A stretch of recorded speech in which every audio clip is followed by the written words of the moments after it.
皆さんこんにちは。現代のもののけ姫ことまこです。はい、ということで退院をしてきました。あっという間です。あっという間というか、そもそも入院しますっていう時に配信した動画の時にはもうすでに入院をしてたので、ちょっと時差があります。なので無事に退院をしてきました。皆さんからね、いろいろたくさんコメントをいただいてありがとうございました。で今日はその入院中のお話をしていこうかなと思うんですけども、まず入院したのが3日です。3日に入院して、で4日に手術して、で5日が安静日ということで様子見て5日安静日になって、6日にもう退院してきたので、やはり3泊4日で無事に退院することができました。で3日は午前中に入院の手続きをして、お昼もその病室で食べて、普通に4人部屋ですけど食べて、何にもすることないんですよ。すごい暇だったし自由だったので、病院内プラプラするみたいなことをして、で麻酔科の先生とお話をするよっていう風に言われてたので、麻酔科の先生とお話しするのに呼ばれたら、その手術室のねところにある麻酔科のところまで行ってお話をして、何話するかっていうと、どんな麻酔をするのかで、あとアレルギーがないかとか、あとは不安要素、麻酔に対してとかね、不安要素ないかっていうような、ちょっとした問診を受けます。本当にそれくらいで、終わりました。でその後は自分でお風呂も入って、で夕食食べて、ただ9時以降飲み食いできないっていうのがあるので、お水は飲んでいいんですけど、お水以外は基本的には飲み食いしちゃダメですよっていうのがあったので、10時とかに寝ました。で次の日は7時くらいからも点滴が始まって、で朝7時からはもう水も飲めないんですね。水も飲めないから、そのままずっとベッド上にいて、8時50分くらいに病室をベッドで出て、で手術室まで行きましたけど、家族もその時点ではいます。で手術室に入る前の何ですか、スペースのところで担当してくれるオペの看護師さんの方から挨拶いただいて、どっち手術しますかみたいな確認があって、本当にそのまままたベッドのまんま本当の手術室に入っていくんですよね。で私はすごい人体オタクというか、もう医療オタクみたいな、もうすごい大好きなので、目覚めた中のまま、すごい意識がしっかりとしたまま手術室まで行く道中を見たことがやっぱないから、すごい、こんな感じなんだみたいな、手術室のよくドラマで見るような感じで、手術室ってこんな感じなんだなみたいな、すごいジロジロ見てました。普通の人は車椅子か徒歩で多分行くんですが、私の場合は歩けないからベッドでそのまま行きました。でベッドからその手術台に移る時も、せーのよいしょみたいな感じでみんながやるのかなと思ったら、じゃあ横移動で自分で移れますかみたいな感じで、自分で普通に乗り移って自分で手術台に乗るみたいな感じだったんです。でその間も心電図がつけられながら、担当の主治医の先生ともペチャペチャある程度喋りながらいてて、そろそろじゃあ準備ができたんで麻酔入れていきますねみたいな感じで、人工呼吸器のマスクみたいなのあるじゃないですか。あれは一応置かれるんですけど、一応点滴から麻酔を入れられるので、もう耐えたいみたいな、麻酔に耐えたいんだ私はって言いながら、麻酔にうとうとしながら変なこと喋るみたいなことをやりた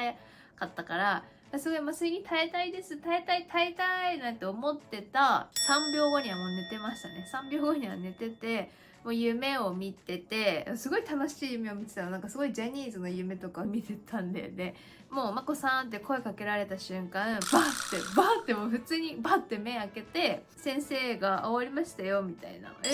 ちゃ気持ちよかった、すごい寝たみたいな、まあまあみたいなこともなく、でその目覚めた時もまだ手術室にいるんですよ。寝た時のまんまの体勢でいてて、で先生の方には取ったしこりを私に見せてほしいっていう風に言っておいたんです。ただやっぱ麻酔がどれくらいで切れるかわからないから、もしかしたらもう病理に回しちゃってるタイミング起きなくてね、かもしれないですけど大丈夫ですかみたいな感じで言われてて、まあその時は仕方ないみたいな。でとりあえずバッて起きたから先生がありますよここに腫瘍って教えてくれて、腫瘍を見てすごいみたいな、もう起き上がりは できないからこう顔だけすごいみたいな。で先生が触りますって言ってくれたから、やっぱ私がねずっとさ人体オタクっていうかもうそういうの大好きっていうのをずっと喋ってるから、もう特別に触らせてくれたんだと思うけど、看護師さんもそういうの苦手じゃないのみたいな喋りながらね。でゴム手袋をこうもらったの、寝ながら。でもやっぱちょっとやっぱ麻酔は効いてるからこう手がってこうあんまおぼつかないんだけど、それでもいや絶対このチャンスは逃せれないと思って、もう自分で大丈夫だ自分ではめれますみたいな感じで寝ながらはめて、めちゃ触ってこんな感じなんですみたいな。でまあ手袋もちゃんと自分で返して、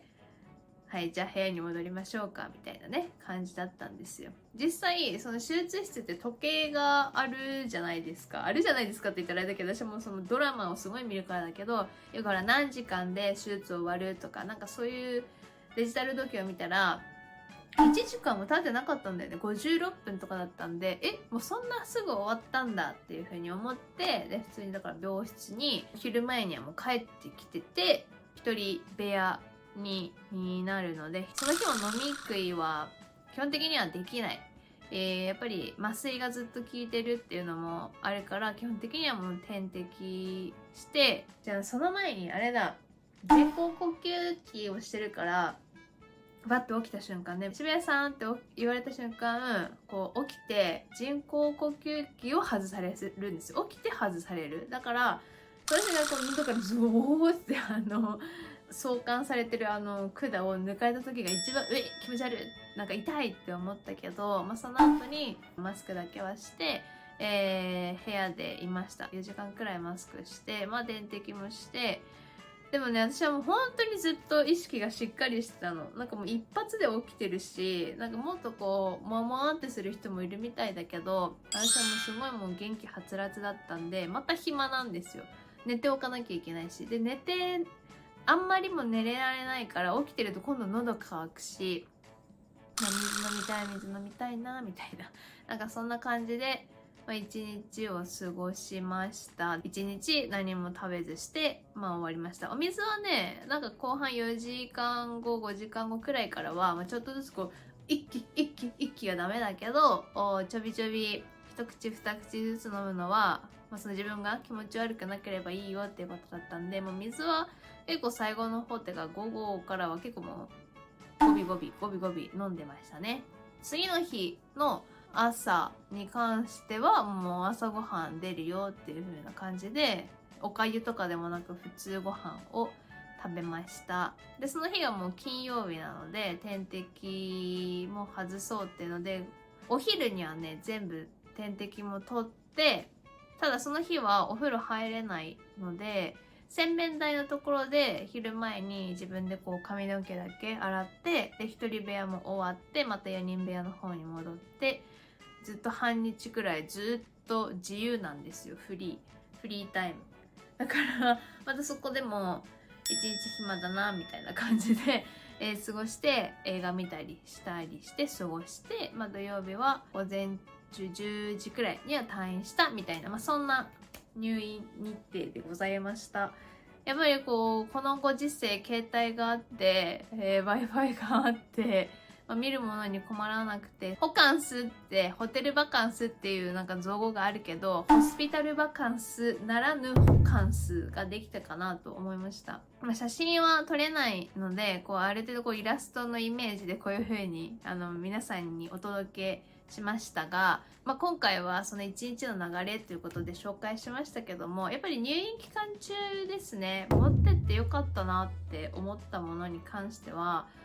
私自身も入院のプロみたいになったのでキャリーケースに詰めていきましたが、やっぱ髪の毛ある人は自分のドライヤーをやっぱ持ってった方がいいし、ナイトキャップ持ってった方がいいし、 S 字フックっていうのは必ず持ってった方がいいと思います。それは皆さん誰しも S 字フックの S のこのカーブもちっちゃいカーブじゃなくて結構大きめの S 字フックとか持ってった方がいいと思うし、私は昔から使ってたのが S 字フックプラスカゴがついてるやつがあるとこの柵の横にこうかけれたりするのですごいこう楽です。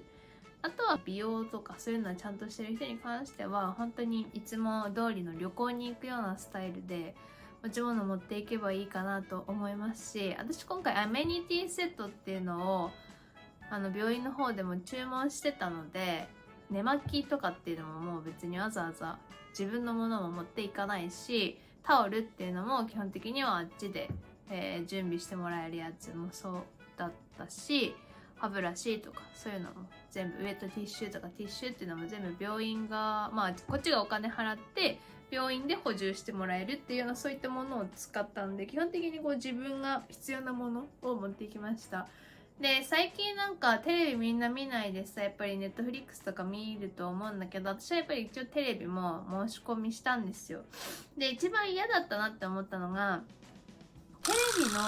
イヤホンっていうのも